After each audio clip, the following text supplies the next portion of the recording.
Good morning and welcome to Coffee Talk. Excuse my crazy hair.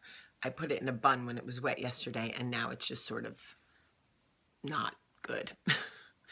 I want to talk to you about being aware of the people that you are around. Really being honest with yourself about who you're dealing with so that you can best arm yourself for interpersonal relationships, not be taken advantage of, not hurt unnecessarily. I went through so much in a little over a decade, and I didn't have anybody really looking out for me or showing me the warning signs. So I want to talk to you a little bit about my experience with, whoa, my camera's falling. My experience with controlling people. For somebody who is as strong-willed as I am, I got involved with so many controlling, manipulative, narcissistic people. I just didn't know that that's what I was doing. I justified their behavior by romanticizing the fact that they must have been madly in love with me to act the way they did. Can you imagine? Oftentimes when we are dealing with people who control or abuse or manipulate, they never question what the problem is. I don't know if you noticed that. So we will consistently be like, I don't understand why this isn't working, why things are not going right, why I'm not happy. And they will never question what the problem is. Ever, because their assumption will always be that the problem is you, that you are not doing enough, that you are not doing the right thing, that if you would just, and if you would only, and if you could, that things would be fine. There's never any ownership on them ever to do anything differently. No matter how unhappy you are, it's always your fault. If you are in a friendship or a relationship with somebody who never questions their contribution to the problems in the relationship, you may be dealing with somebody like this. If it is always your fault, if you come away from these conversations and they always say, well, if you didn't do this, I wouldn't react like this. If you didn't blah, blah, blah, you are dealing with somebody who controls, abuses, or manipulates. It may not be physical and it may not be aggressive, but it doesn't mean it's not controlling. I had a boyfriend who was so jealous, and I believed, because he convinced me and my ego wanted to believe, that he was so jealous because he loved me so much. And I was young. And it made sense. Why wouldn't he love me so much? I loved him so much. So it made sense to me. Anytime I spoke to anyone, he questioned it. He made snide comments, passive-aggressive things, depending on the situation. Sometimes he full-blown made a huge deal about it. And the bigger the display, the more I believed it was coming from love. Can you believe that? The bigger the display. So when he would get enraged and freak out on me, I would spend 45 minutes talking him off a ledge about how much I loved him. Essentially what I was doing was feeding his ego and feeding his ego and feeding his ego while diminishing my role in the relationship and diminishing my role and chipping away at any power I had, any equality, anything.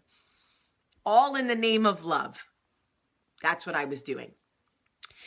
If you are with somebody who displays anger or jealousy, if you show any interest or attention to anybody else, you are with somebody who is controlling. That is not love. That is not love. The issue is you're not paying attention to them. The issue is not that they love you so much. The issue is they feel threatened that the attention's not coming directly to them. How dare you show attention to someone else? That's not love. But, ooh, I thought it was. I really did. he would belittle me, right? And he wanted to strip away anything that was authentic about me. So all of the things that he said he loved about me, the things that made me unique and authentic to Jamie, over time, he was trying to take away, strip away, mute, push down, suppress. And all the time, I believe, sorry, there's like one hair poking me in the eyeball.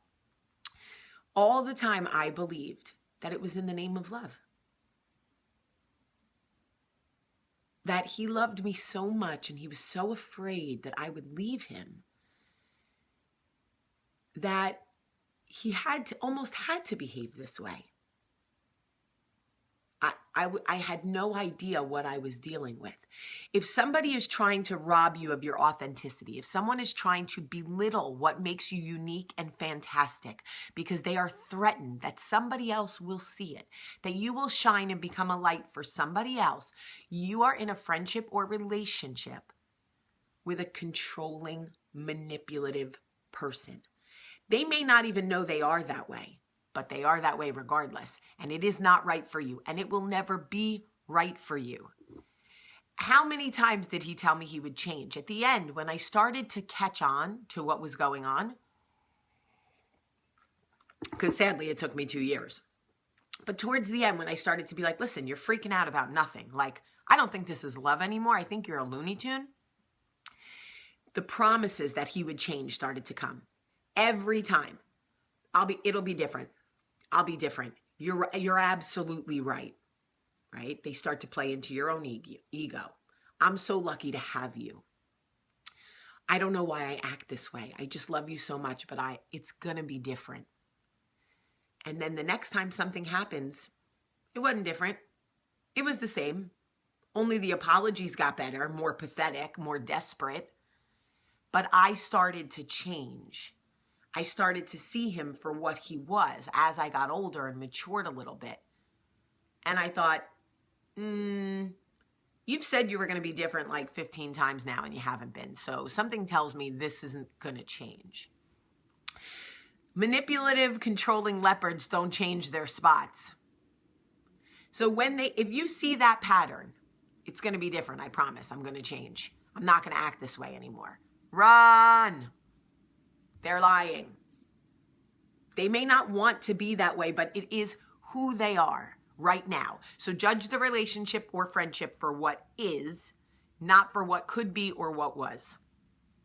Judge it for what is. If it doesn't work for you today, leave today. Doesn't mean you can't come back to it. Doesn't mean you can't revisit it. Doesn't mean you can't work on it. But you don't need to be with anyone who controls you. That is not love. That is not friendship. Controlling, manipulation, no. At the very end, all of a sudden, Mr. Social Butterfly always wanted to be home. Everything we did was just the two of us because he loved me so much and he wanted to spend quality time with me. What I didn't realize was happening was he was actually isolating me from people who could open my eyes to his behavior. So suddenly, when we were out at the club dancing salsa all night, now we were at the movies or in my house cooking. All of a sudden, he started saying, the problem in our relationship is we're not spending enough time alone. We're letting outside people get into our minds and our relationships. And I thought, for a second, it actually worked. I was like, oh, how sweet. He wants to cook and like watch American Idol. No, he was isolating me. He was trying to keep me from people who were like, wake up, girl. What are you doing? He controls you. He's a lunatic. He manipulates your thoughts, your mind, everything. He doesn't want you to be friends with anybody. Nobody's good enough. Everybody's an issue. He has a problem with everyone. But I didn't see it. If you start to notice as you're pulling away from a friendship or a relationship that person then tries to isolate you and keep you away from people who speak their mind, that is scary. That is cultish and controlling. You don't need to be isolated from people who love you.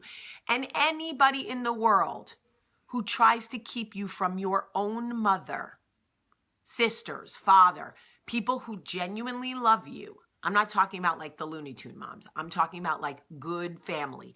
Anyone who tries to convince you that they are not out for your best interest, that is a red flag so big it could cover the Soviet Union. Anyone who ever tries to keep me from my children, hell hath no fury. Forget like a woman scorned. How about like a mother scorned? I will literally dust you in bath salts and chew your face off if you try to manipulate my child to stay away from me. Just be forewarned. At the very, very, very end, when his manipulation stopped working, he started buying me gifts. This was the final stage. This is when I went, oh, come on. He got so desperate, he bought me an engagement ring. An engagement ring. I had literally told him I didn't love him anymore and I was not happy in the relationship, and he thought what would fix it was an engagement ring. If that is not or was not a red flag to me, this is somebody who takes control and manipulation to a whole different level. Marriage is based on respect, love, trust, hard work. He thought what? That he could isolate me and manipulate me down the aisle? I don't know what he thought. I want you guys to be aware of the people you surround yourselves with. Be honest with yourself about the behavior. Friendship, romantic, family, whatever it is. Do not allow anyone to manipulate or control you. You say who, you say when, you say how much. You build your own joy, and then you protect your peace at all costs. I don't want you to go through what I went through. 2 years of my life I'll never get back. Being controlled, manipulated like a puppet. My emotions up and down. Awful. Nobody else needs to go through that. I love you today. Share this with someone who may need it, because it is hard to get out until somebody shows you the signs. I'm like Ace of Base. I saw the signs, right? I love you today. Have a great day.